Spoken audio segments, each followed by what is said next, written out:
संविधानाला सुरक्षित करायचं असेल आणि भारत माझा देश आहे, हा भारत सुरक्षित करायचा असेल तर इथं आलेल्या प्रत्येक कार्यकर्त्यांनी शपथ घ्यावी की आता मत घेण्यासाठी, मताला विकण्यासाठी माझ्या भारत मताची विभाजन होत असताना ते होऊ देणार नाही आणि त्याचबरोबर मताची किंमत होऊ देणार नाही. कारण एक मत या देशाचा पंतप्रधान बदलतं.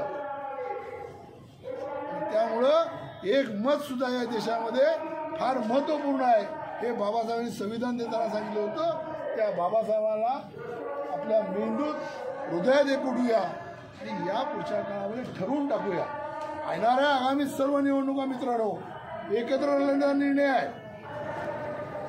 भारताच्या सर्वोच्च न्यायालयाचे सरन्यायाधीशावर भिरकवलेला जो बूट आहे तो कोणी व्यक्तीवर नाही तर संविधानानं दिलेल्या प्रत्येक अधिकाऱ्याच्यावर भिरकवलेला बूट आहे. लोकप्रतिनिधींच्यावर भिरकवलेला बूट आहे.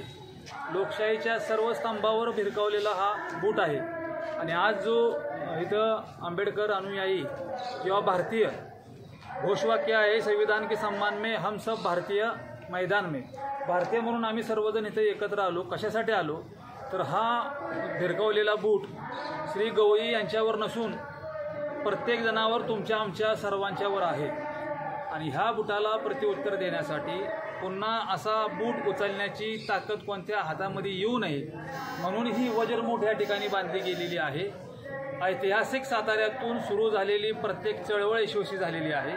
आज ही चळवळ या ठिकाणी सुरू होते की जो बूट ज्या ताकदीनं संविधानाच्या विरोधात उभा राहतो तो बूट उचलणारा हात कशा पद्धतीनं मोडून टाकायचा त्यासाठीची ही वज्रमूठ आहे. एवढंच सांग. आता आम्ही मोर्चाचं पहिल्यांदा बघितलं 4 दिवसात. आता कोणी दाखल होती लवकरच कोणा दाखल.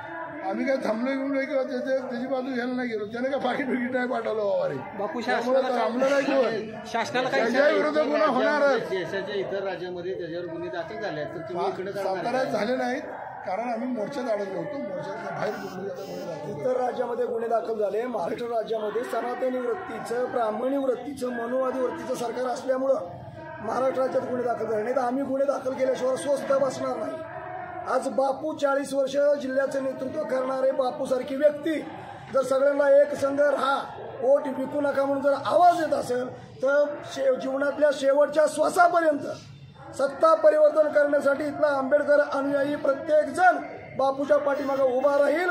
भाजप प्रणित, RSS प्रणित मनोवादी सरकार पलटी केल्याशिवाय आंबेडकरवादी स्वस्थ बसणार नाही. त्याच वेळेला या बुटाची किंमत आम्ही त्यांना दाखवून देऊ. या मोर्चाला काय इशारा दिलाय? इशारा काय दिलाय? हा मोर्चाने हाच इशारा दिलाय. निषेध होणार आहे, पत्र जाणार आहे, उत्तर येणार आहे, कारवाई होईल. पण आता आम्ही ठरवलंय बूट का गेला त्याच्या मुळाशी जाऊन काम सुरू झालेलं आहे. काय झालेलं आहे? मुळात जाऊन काम करा. बूट का गेला? जर मुळातच जाऊन काम केलं आणि मुळात औषध येऊन जर झाड रिपेअर केलं तर झाडाला पानं चांगली येतील, झाडाला फुलं चांगली येतील, झाडाला फळं चांगली येतील. जखम मांडीला आणि औषध शेंडीला इथनं पुढं लावलं जाणार नाही. सत्ता हातात घेण्यासाठी सगळे प्रयत्न केले जातील आणि त्यासाठी आंबेडकर अनुयायी एका जीवाने एकत्र आलेला आहे. ओके.